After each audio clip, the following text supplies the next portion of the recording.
Hi kabayan! Alam mo ba na madalas akala natin pagod lang ang pwede nating maipagmalaki. Pero what if I told you that there's more to life than just working hard? Like, ang daming OFWs na sobrang pagod na, pero at the end of the day, wala pa ring savings, di ba? Puro resibo lang ang naiipon nila. Pero wait, hindi mo na kailangang ma-stress kasi dati ganyan na ganyan din ang na-experience ko. Before, ang goal ko lang is makapag-provide sa pamilya ko. Pero na-realize ko, teka, dapat may mas maganda akong future.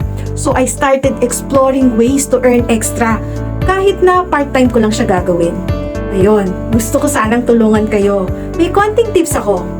Simulan mo na ang mga online ventures na hindi masyadong hassle. Just like putting your hobbies to work. Mahilig ka bang mag-Facebook?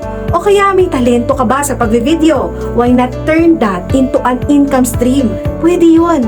So are you ready to change your story?